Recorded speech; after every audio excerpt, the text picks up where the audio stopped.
Welcome to the Missionary Disciple Podcast, where we talk about things missionary and discipleship-y. It really is, this podcast is a conversation about things about, how to activate mission and evangelization in our parish, in our communities, on our campuses. We're going to be continuing the discussion we had last week. We talked about missionary culture, how important that is. And we're joined by Amber and Dennis. Welcome back to the conversation. Thanks, Andre. This week we're going to be talking, last week we talked about, what is missionary culture? Ultimately, it boiled down to this encounter with Jesus Christ, a conversion and a personal relationship with him. This week we're going to talk about how you develop that culture. Maybe we'll start, Dennis, you describe kind of culture as stuff you reward and celebrate. Talk a little bit more about that. Yeah, so I was saying that our culture can be made up of what we celebrate, what we reward, and what we permit or what we tolerate. And really looking into that, seeing that those are the things that when you look at it overall will make up what fuels our culture. And so the question that we were asking about was, do we have a culture of conversion happening in a missionary culture in our parishes? Okay.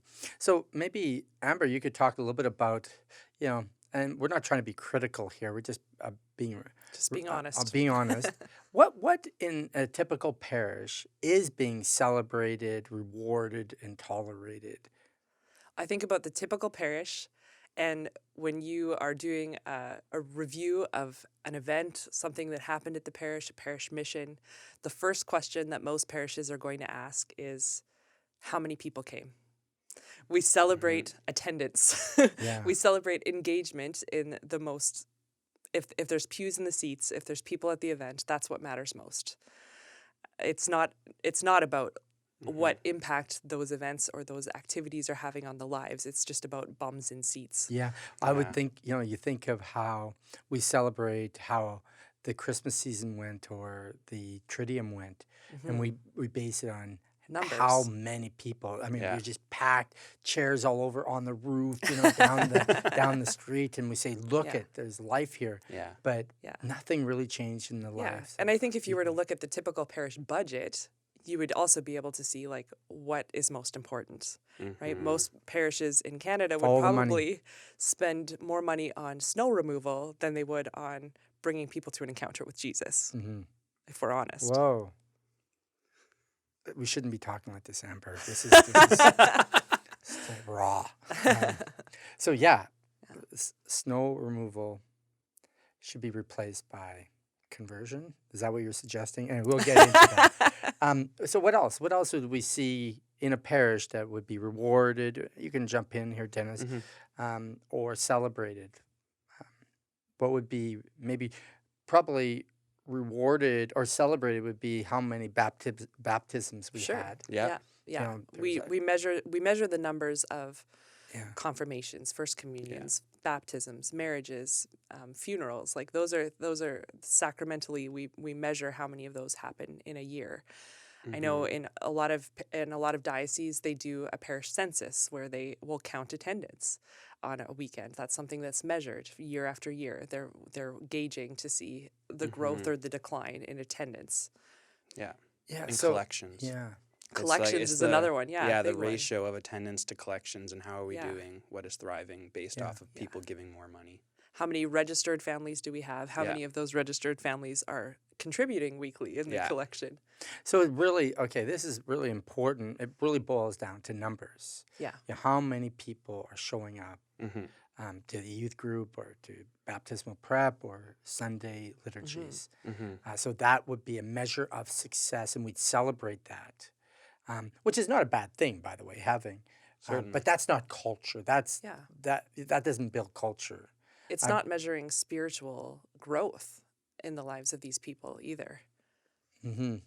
Yeah. So what we're doing is we're just celebrating numbers, and so what we're saying to have a missionary culture, what we need to be doing is celebrating people's encounter with Jesus Christ, Yes. conversion, transformed life, metanoia, and then really celebrating and bringing to the forefront is this personal, dynamic relationship with Jesus Christ, the Father, the Holy Spirit, the communion of saints. I mean, it's all about encounter relationship. And sharing that with others too. Exactly. Yeah. Yeah. So the present reality is it's about numbers. How many people show up, and which is a good thing. But missionary culture is much more real, relevant, and transformative to the life of the parish when we start talking about this encounter, this relationship, this conversion. So let's talk about how we do that. So, okay, we all agree that it shouldn't be about numbers. It should be about celebrating and measuring and rewarding conversion, relationship, God in our lives. How do we do that? How do we begin? Do we just have bring Billy Graham in or his son or some great evangelist and they Like will, Andre Renier? Yeah. like Andre, I heard of that guy. for a great price. Yeah. So what do? Do we start by bringing in a great evangelist and bring all the parishioners, convert them all, and then now we have a missionary culture? What do we do? It starts, I think, one person at a time. It starts not with the masses, but really having a heart for the individual. Just like Jesus talks about leaving the 99 sheep to go after the one, our heart as we're beginning a missionary culture has to all be about reaching that person, that individual soul, so that they can encounter him and know him, and then let that spread and grow that and foster it. So this is exact opposite to what we've been talking about, is that Yeah. let's count the 99, Yeah. but you're saying, no, let's make the focus on the one. So in reality, we got that backwards, that beautiful parable in Luke's gospel, of the 99, Jesus left them behind. In a way, the focus, missionary culture should be, the focus is not on the community, but it's on the one. Whoa, that is a shift. Would you say that? That would be hard for people to handle or really wrap their mind around. But what we're suggesting is actually the 99 are not the most important. It's a one. Yeah. And that's empowering, right? Because when we think about how can I change the culture of this massive parish where there's hundreds of registered families, or how can I change the culture in our society, it's paralyzing because it's too big for me to do by myself. But when you're able to realize that actually what it comes down to is changing that individual person's life, being able to introduce them to Jesus, that's something that is possible, and it's something that is actually, it brings life to us, and it's able to happen more readily than we probably even believe. So this might be how it kind of plays out. Okay, the old model would be we had 100 children baptized. Okay, and we did a really good job preparing them for baptism. Okay, we measure that and we say, okay, that was successful baptismal prep program. Okay. What we're saying is that it's not about the 100 people. I mean, it's good to be 100 people, but what's most important is when the parent stands up at Mass or sometime and gives a testimony of how her life was transformed by going through baptismal prep, and she discovered the very first time that baptism is really entering into the very life of Christ and the church. And it was like being born again, meaning it was, a transformation is really happening. And her life was moved and her relationship with God was changed. And she's telling everyone. So now we're celebrating not the 100 that were baptized, but the one that had been found in that baptism. Absolutely. But in order for that to happen, we need to really revisit the way that we approach our programming. Yeah. Right? In order for something like that example to happen, we have to shift away from our typical catechetical mindset towards an evangelistic mindset. Whoa, okay, you're challenging the process here.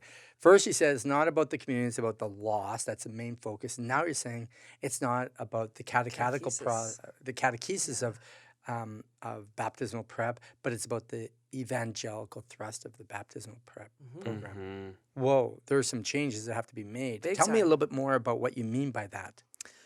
I think in a lot of our programming, whether it's baptismal prep or RCIA, we have a tendency to focus on church teaching. And we're presuming that people are coming into that environment with, we're making those assumptions that we talked about last week. We're making assumptions that people have already come to that personal encounter with Jesus, when that is likely not the case. So we need to actually The fact that they never show up after they have their children baptized is an indicator that maybe... Or even you look at the numbers of people who, 2 years after going through the RCIA process are no longer practicing. Why is that? These are adults who have gone through the process and have chosen to enter the church. So why within 2 years are so many of them falling away? It's because they haven't encountered Jesus. So we really need to make sure that in our parish programming, in our baptismal preps, in our marriage preps, in our RCIA, in everything that we're doing, that the message of the gospel is being proclaimed clearly and simply, so that people have that opportunity to hear the gospel, but not just to hear it, but that they're invited to respond. So, yeah, would you say that would, focusing in on clear and simple, one person at a time, in your experience, is that kind of manifesting itself at a parish level? Is it possible for that to happen? Absolutely it is. And it's something that I think is intimidating to start, especially for those of us who maybe have been around the parish culture for a long time, because it is such a shift.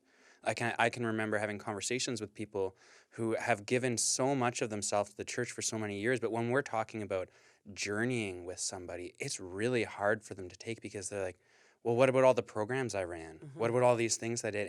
And seeing that actually, yeah, that was beautiful, and we're so grateful that they did that, but what we're inviting them into is something even greater, which is the journey in someone's heart to Christ. Yeah. And it is possible, and it spreads like wildfire when you begin. Yeah. How much life would that bring to the parish if people that went through the baptismal program, or went through marriage preparation, they were on the periphery, they weren't practicing, or wherever they weren't part of the community, and after going through the program, that their hearts were changed, and they stand up and tell the whole parish what had happened? Do you think that would not bring life to that parish? Absolutely. Yeah. The testimony of the people that were... It's inspiring. that encountered Jesus in a very personal way through the life of the parish is simply going to transform. I mean, it'll just stir up more and more culture. More and more people be brought into this idea that, boy, a missionary culture in a parish can really even change my relationship with God. Even for those who have been sitting in the pews for many years and maybe have never experienced that personal encounter, hearing that testimony awakens this longing and this desire, this question of, okay, if that happened for them, what does that mean for me?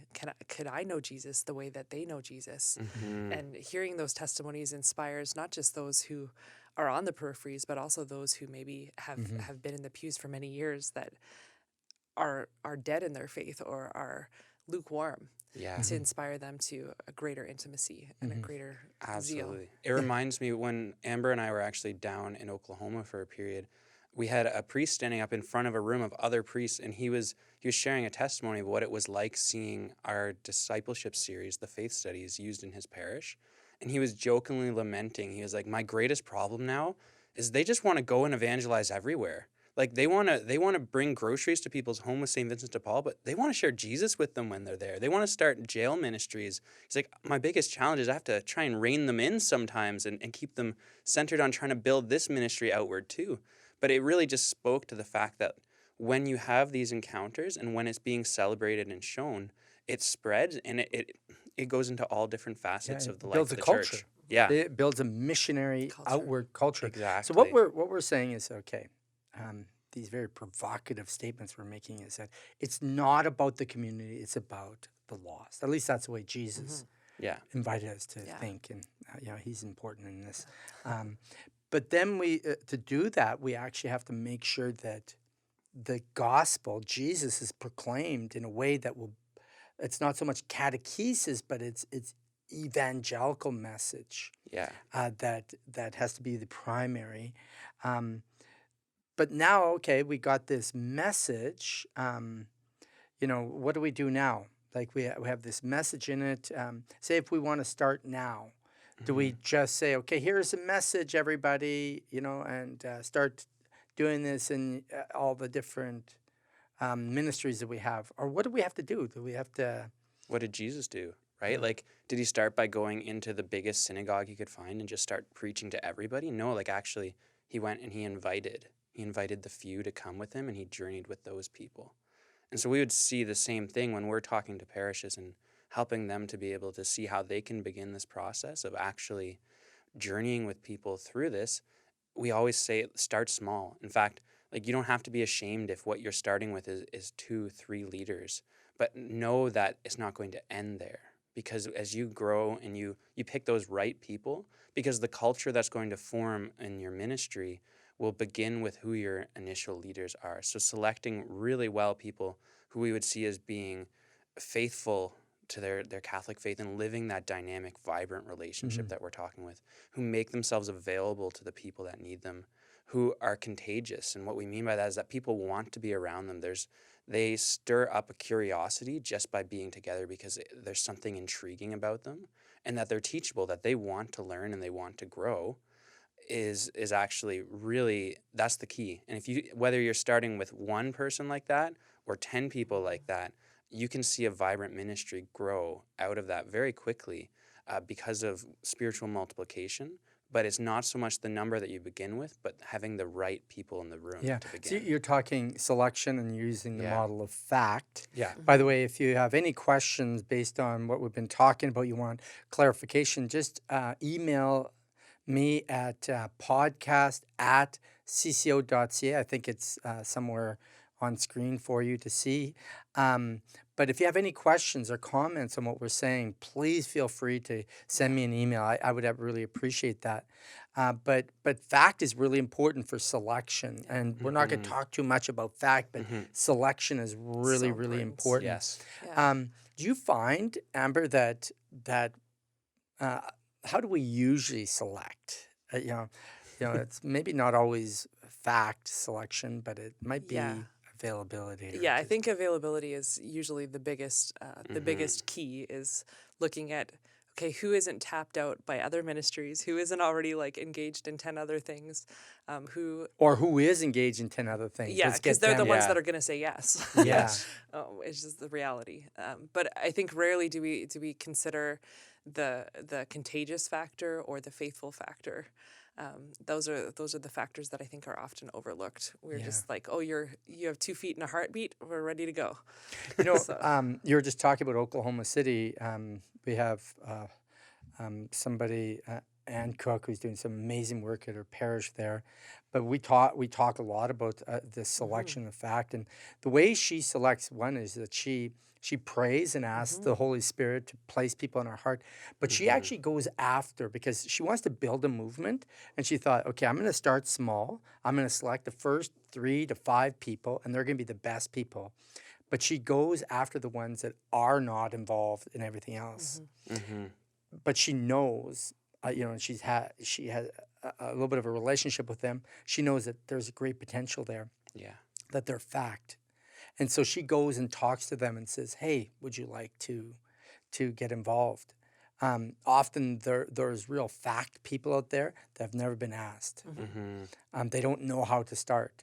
And so selection is really important, and probably selection of those people that maybe aren't involved, but you see FACT in them. I mean, I think back to a couple moments ago, Dennis was sharing, just looking at Jesus's example, right? And Jesus didn't tap those who were religious leaders, right? He tapped those who were fishermen and who were, tax collectors. He tapped those who were the least likely in a lot of ways. But he invited them to come to follow him, and he invested in those relationships. He walked with them for 3 years. He really invested a lot, laying his life down and journeying with them over the course of not just a short period of time either. And I think sometimes in our society today, we're always looking for the quick fix, right? So we think about running a program and we hope that 6 weeks later or 12 weeks later, we're going to see these great leaders emerge.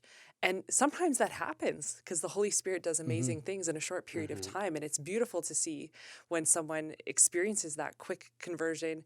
And, we so often see the examples in scriptures of those who experience conversion becoming great missionaries very quickly, right? You think about the woman at the well who has this encounter with Jesus, and immediately as she goes back to her community, she begins to proclaim the gospel. But I think we also need to acknowledge that when we look at Jesus' model, it was a 3-year process, right? He didn't expect that those men were ready to lead the church a week after he met them or 6 weeks after he met them. He really walked with them for a long period of time. And so we need to ask ourselves as well, as we're thinking about journeying with people and accompanying them one person at a time, how much am I willing to give? Am I willing to really sacrifice? Am I willing to lay my life down? Am I willing to invest in relationship with this person for the long haul? Not just to be here to lead a Bible study for 6 weeks and then to kind of pull the plug and say like, okay, well, I did my due diligence and I took them through that faith study, but to actually get in the messiness of people's lives and to be willing to go there with people takes a lot of courage, and it's radically different than what our culture is used to. You know, Yes. would you just listening to it, there's so many thoughts going in my mind, but it's almost the mode of operation has been event based kind of Absolutely. approach Yeah, to totally. let's have our parish mission, which by the way events are really important, but let's have a speaker come in and get people to come, and that'll cause kind of some activity in the parish, which is good. We need to continue that. But what you're suggesting is actually think a lot smaller in order to get a lot bigger. And that is to invest in people, a small group of people, like 3-4 people, and then accompany them. Don't just gather them and then report back in a year from now, but actually almost, like these are the people, these are like we're playing the role of Jesus here. We're walking with these people for as long as we can in order to equip them that they would become the leaders of a small group, a band of people, So that's kind of what you're that's how suggesting. multiplication works, right? Yeah. We talk about spiritual multiplication and wanting to see that ripple effect happen, and that's how it happens. It's when we invest in that small group of people that we proclaim the gospel, we equip them, and then we commission them to go out and to do that again with others, and that's how we see the Would you, multiplication. Dennis, would you see that actually happening? Like this small group of people, just an ordinary Catholic person trying to start something in parishes throughout, what you've been working in parishes throughout North America. Would you say that model works? That just the ordinary person, not the professional position, can actually start small in order to multiply and grow the amount of people so we can actually change culture in a parish eventually? Are you seeing that model work? Absolutely. It's incredible actually to see it work, because it like the reason we keep going back to bringing this into how Jesus did his ministry is we're trying to live the ministry that Jesus did, and we see that there's a reason he did it that way. It's effective. We see these small groups over the course of a year not only more than double, sometimes even triple in size as these leaders begin to bring out other leaders. And I think the incredible thing that what we're proposing is that when you do commission them, but like it's not like a commission of now like I shove you out and that's it. It's actually like we're talking about journeying with them through their leadership and continuing to accompany them in that process.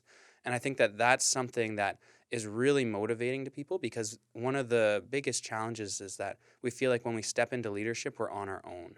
But actually what we're saying is that it is effective because we continue the process of journey, because we know that we're not perfected by stepping into leadership, but actually as we step into leadership, Christ draws us deeper through the process of perfecting us. So again, I just want to stress, so our leaders aren't, although we do have leaders that put on events, but we're inviting leaders actually to lead others Yes. in order to make them multiply them as leaders. Yes. So we're building actually capacity of leaders, cultural, missionary cultured missionaries in a parish. It might start, they say all you need is like 11% of your community body, and it'll bring about transformation of the whole momentum. Culture, So we just have to raise up a small group of and again, it's not to say that events are bad or that the programs that we have in the church are bad, because we have a lot of really powerful tools at our disposal. Events that can help foster that encounter with Jesus, that can help to reinforce this missionary culture in a parish. But events and programs in and of themselves, without the intentional accompaniment of people, are not producing the results that we want to see. Yeah, yeah. So what I'm hearing is, okay, again, these are hard things to maybe hear, but our culture, missionary culture in a parish, we have to move away from just about the people, the congregation, and make it about the lost. And the lost could actually be in our parish Certainly. boundaries. I mean, within our communities, Within or our pews, yeah, even. exactly, Honestly. or in the Yeah. neighborhood. Yeah. So that is, we have to move from there. Then once we focus in on those people, we have to recognize that we have to think small in order to get be big. And that means it's about people, but at that level, we're suggesting don't make the focus on catechesis at first, but evangelical message. Yeah. Really important. But once we start small, and we have to make sure that if we really want to grow a movement, selection is really important. We have to select the right people. Go to the people that aren't as involved, but they actually are contagious, really attractive people, and build from them and multiply them. But we don't just invite them to leadership and then walk away. But you're saying that we actually have to journey with them, really alongside them. And with this model, we feel that, and our experience is that we build capacity of leaders that will bring about transformation of the parish culture. I know that you're listening to this, and I hope you're inspired by the discussion, what we've kind of learned today. But you might have more questions, especially as we're talking about accompaniment and how do you share the simple evangelical message.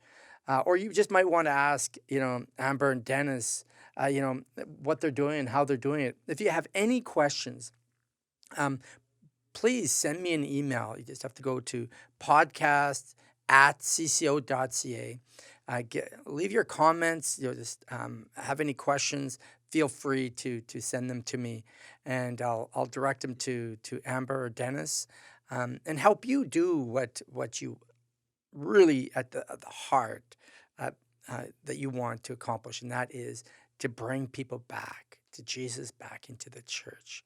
And by the way, you can do it one person at a time. You can start just you. You don't need to be part of a big movement. You can actually just start by yourself. So know that and be confident that the Holy Spirit will always be with you. Again, thank you very much, Amber. Thank you very much, Dennis. I hope to have you back someday. Hope to see you next week. God bless.